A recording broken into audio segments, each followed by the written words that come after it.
জানতে চাওয়া হয়েছে 7 ভাগে কুরবানি করা যাবে কিনা। এই ধরনের প্রশ্ন কিন্তু আমরা আগে শুনতাম না। রিসেন্টলি কিছু কিছু স্কলারদের আলোচনা বা এতে করে লোকজন হয়তো বিভ্রান্তিতে ভোগেন কিংবা একটা ধোঁয়াশা তৈরি হয়। ভাগে কোরবানি দেওয়া যাবে কিনা, 7 ভাগের নিচে হলে কোনো সমস্যা আছে কিনা গরুতে। একটা গরুতে ধরেন 5 জন মিলে দিলেন, 4 জন মিলে দিলেন, 3 জন মিলে দিলেন, 6 জন মিলে দিলেন, 7-এর নিচে হলো, এটা কি যথেষ্ট হবে? কোরবানির ভাগীদারদের মধ্যে কারো ইনকাম হারাম অথবা উদ্দেশ্য অসৎ, গোশত খাওয়ার উদ্দেশ্য। কোরবানি না দিলে ছেলে মেয়েগুলা কার দিকে চেয়ে থাকবে? কোরবানি না দিলে নতুন আত্মীয় তারা কি বলবে? ব্যয়ের বাড়িতে রান কেমনে পাঠাবো? সারা জীবন দিয়ে আসছি, এবছর না দিলে সমাজে মুখ থাকে না, মানুষ কি বলবে? এরকম যদি কেউ আপনার ভাগীদারদের মধ্যে, অংশীদারদের মধ্যে থাকে, অমুকের নামে কোরবানি দেওয়া, তমুকের নামে কোরবানি দেওয়া, 7 নামে, 3 নামে, 5 নামে, এরকম একটা কথা সমাজে প্রচলিত আছে। এই কথাটা বলাটা সঠিক কিনা? পরিবারের সব সদস্য বা একাধিক সদস্য যদি সামর্থ্যবান হয় তাহলে সবাই দিবে, নাকি গোটা পরিবারের পক্ষ থেকে একজন দিলেই চলবে? কয়েকজন মিলে 1 ভাগ কোরবানি দিতে পারবে কিনা? 2 জন, 3 জন, 4 জন, 5 জন মিলে 1 ভাগ কোরবানি দিতে পারবে কিনা?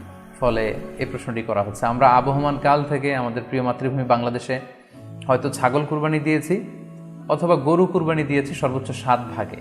সো এটা আমাদের সবার কাছে জানা ছিল, এ নিয়ে আগে সংশয় ছিল না। ইদানিংকালে অনেকের মধ্যে এই বিষয়ে সংশয় জেগেছে। কেউ কেউ বলে থাকেন যে ভাগে যদি কুরবানি দেওয়া হয় 7 জনে মিলে, গরুতে বা মহিষে বা উটে, এই ভাগে কুরবানি হবে না, এটা অনেকে বলে থাকেন। এই কথাটি আসলে ঠিক নয়। আপনি যদি ভাগে কুরবানি দিতে চান এটি জায়েজ আছে, এবং একটি উটে বা মহিষে বা গরুতে আপনি সর্বোচ্চ 7টি ভাগে কুরবানি দিতে পারবেন ইনশাআল্লাহ। এ ব্যাপারে সহিহ মুসলিমের একটি হাদিসকে আমরা এখানে উল্লেখ করতে চাই। সাইয়েদনা জাবের রাদিয়াল্লাহু তাআলা আনহু থেকে বর্ণিত, তিনি বলেন, ক্বালা হাজাজনা মা রাসূলিল্লাহি সাল্লাল্লাহু আলাইহি ওয়াসাল্লাম, আমরা আল্লাহ রাসূল সাল্লাল্লাহু আলাইহি ওয়াসাল্লামের সাথে হজ করেছি। ফানাহারনাল বাঈরা আন সাবআ, সেখানে আমরা উট কুরবানি দিয়েছি 7 জনের পক্ষ থেকে। ওয়াল বাকারাতা আন সাবআ, আর আমরা সেখানে গরু কুরবানি দিয়েছি 7 জনের পক্ষ থেকে। খুব সুস্পষ্ট, একটি উটে ওনারা 7 জন অংশগ্রহণ করতেন, একটি গরুতে 7 জন অংশগ্রহণ করতেন। তো এই হাদিসের আলোকে অনেকে বলে থাকেন যে এটি হজের সময়, সফরের সময়, কিন্তু মুকিম অবস্থায় 7 ভাগে দেয়া যায় না। আসলে এই কথাটিও ঠিক নয়, কারণ সুনানে আবু দাউদের আরেকটি হাদিসে এসেছে যেখানে আল্লাহ রাসূল সাল্লাল্লাহু আলাইহি ওয়াসাল্লাম সুস্পষ্ট বলেছেন, সেখানে হজ বা কোনো সফরের উল্লেখ নেই। সেটা হচ্ছে জেনারেল স্টেটমেন্ট, অর্থাৎ আল বাকারাতু আন সাবআ, গরুতে সর্বোচ্চ 7 অংশ দিয়ে কুরবানি দেয়া যায়। ওয়াল জাযুরু আন সাবআ, আর উটের ক্ষেত্রেও সর্বোচ্চ 7 অংশ দিয়ে কুরবানি দেয়া যায়। তো এই হাদিস, দ্বিতীয় যে হাদিসটি উল্লেখ করলাম, এটা হচ্ছে জেনারেল স্টেটমেন্ট। সেখানে সফর মুকিম কোনো কথা বলা হয়নি। ইন জেনারেলি বলা হয়েছে যে উটে 7 ভাগ দেয়া যায়, গরুতে 7 ভাগ দেয়া যায়। সো আমরা যারা ভাগে কুরবানি দিচ্ছি 7 জন মিলে একটি গরু, আপনারা নিঃসন্দেহে সানন্দ চিত্তে নিশ্চিন্তে কুরবানি দিতে পারেন। সহিহ হাদিসের আলোকে এটি সাব্যস্ত, এতে কোনো সমস্যা নেই ইনশাল্লাহ। তবে ভাগে কুরবানিতে কিংবা যৌথ কুরবানিতে কয়েকটি বিষয় আমাদেরকে খেয়াল রাখতে হবে। নাম্বার 1 হচ্ছে নিয়ত। আপনাদের ইন্টেনশনটা ক্লিয়ার হতে হবে। প্রত্যেকেরই যাতে একই ইন্টেনশন থাকে, সবারই যাতে ইন্টেনশন থাকে যে শুধুমাত্র আল্লাহ তাআলার সন্তুষ্টির জন্য আমরা এই কুরবানি দিচ্ছি। এখানে কয়েকজনের যদি ইন্টেনশন থাকে যে আল্লাহর সন্তুষ্টি, অন্যজনের যদি নিয়তে ঝামেলা থাকে, তাহলে কিন্তু কুরবানিটা প্রশ্নবিদ্ধ হয়ে যাচ্ছে।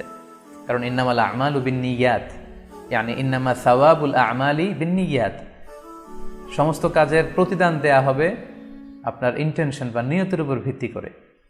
সো এজন্য যারা খুব বেশি মুখলেস, খুব বেশি মুত্তাকি, তারা অনেক সময় যৌথ কুরবানি দিতে চান না। তাদের সামর্থ্য না থাকলে ছোট একটা ছাগল দিয়ে তারা একাকী কুরবানি দিতে চান। এটা safe, he want to be in the safer side. কারণ যৌথ কুরবানি দিতে দিতে যে কার মনে কি চিন্তা, কার মনে কি নিয়ত, আমরা কিন্তু কিছু জানি না। সো যদি যৌথ কুরবানি দেন, কুরবানির আগে সবাইকে এটা কনসার্ন করে দেওয়া, রিমাইন্ডার দেওয়া যে ভাই আমাদের কুরবানিটা হবে শুধুমাত্র কেবলমাত্র আল্লাহ তাআলার সন্তুষ্টির জন্য, অন্য কোনো নিয়ত যেন না থাকে, তাহলে কিন্তু আমাদের কুরবানি বরবাদ হয়ে যাবে। এটা হচ্ছে প্রথম কনসার্ন। 2 নম্বর কনসার্ন হচ্ছে হালাল উপার্জন দিয়ে কুরবানি হতে হবে। যৌথ কুরবানিতে কেউ কেউ যদি এমন থাকে যাদের উপার্জন হালাল না, সেই কুরবানি কিন্তু আল্লাহ তাআলার দরবারে কবুল হবে না। সো এটা খুব গুরুত্বপূর্ণ একটা বিষয়। আরেকটা হচ্ছে লৌকিকতা। লৌকিকতা যদি থাকে তাহলেও কুরবানি কবুল হবে না। যৌথ কুরবানিতে কারো যদি এটা থাকে যে আমার গরুটা সবচেয়ে বড়, আমাদের গরুটা এলাকার সবচেয়ে বড় গরু, এবং সবাইকে বলে বেড়াচ্ছে যে এইবারের গরুটা সবচেয়ে বড় হয়েছে, আমার চেয়ে বড় গরু কেউ দিতে পারে না এই এলাকায়।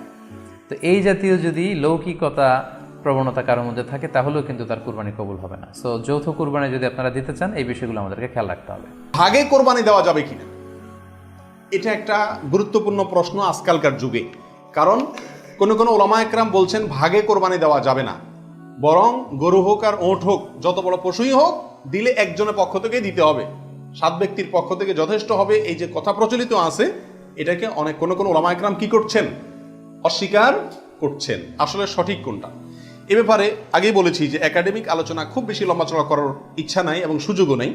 শুধু সংক্ষেপে এটুকু বলবো, সব যুগেই সবচাইতে বেশি সংখ্যক ওলামাদের মতে, বলা যায় প্রায় সবার মতে, সমস্ত ওলামা একরামের মতেই বলা যেতে পারে প্রায়, গরুর ক্ষেত্রে একটা গরু 7 জন ব্যক্তির পক্ষ থেকে কি হবে, কোরবানির জন্য যথেষ্ট হবে। এক্ষেত্রে বিচ্ছিন্নভাবে যে 2-1 আলেম বলছেন যে গরু হোক আর ওঁট হোক একজন থেকে হবে, 7 জন থেকে হবে না, তাদের যুক্তিগুলা খুবই ঠুনকো এবং খুবই দুর্বল। নবী আলাইহিস সালাম যে সফরে একাধিক ব্যক্তিকে কোরবানিতে অংশগ্রহণের সুযোগ দিয়েছিলেন, তারা বলেন যে ওটা সফরের জন্য নির্দিষ্ট, অথচ নবী আলাইহিস সালাম সেটা নির্দিষ্ট করেন নাই, এটা ওনারা নির্দিষ্ট করছেন। নবী আলাইহিস সালামের কোনো নির্দেশ সফরে হোক, হাজারে হোক, সফরের বাইরে হোক, যে কোনো নির্দেশ সাধারণত ব্যাপকভাবেই সবার জন্য সব সময়ের জন্য প্রযোজ্য হয়, যদি কোরআন এবং সুন্নাহর কোনো বর্ণনা দ্বারা নবী আলাইহিস সালাম নিজে ওইটাকে নির্দিষ্ট না করে দেন। তিনি সফরে যদি কোনো নির্দেশ করেন, ওই সফরের বাইরের জন্য সেটা কার্যকর হবে কি হবে না? যদি কেউ সফরের জন্য নির্দিষ্ট করতে চায়, তাহলে তার জন্য পৃথক দলিলের প্রয়োজন। বিধায় এটাই হলো বেশিরভাগ ওলামা একরামের মত। বিচ্ছিন্নভাবে কোনো আলেমের মত থাকতে পারে, কিন্তু সে 1-2 আলেমের কথা না শুনে সংখ্যাগরিষ্ঠ ওলামা একরামের মতের উপর আমল করবেন। গরুর ক্ষেত্রে 7 জনের পক্ষ থেকে যথেষ্ট হবে। তবে একটা কথা এখানে বলতেই হবে, সেটা হলো উত্তম হলো একাকি দেওয়া, ভাগে না দিয়ে কি দেওয়া, একাকি দেওয়া। এক্ষেত্রে কারোর কোনো দ্বিমত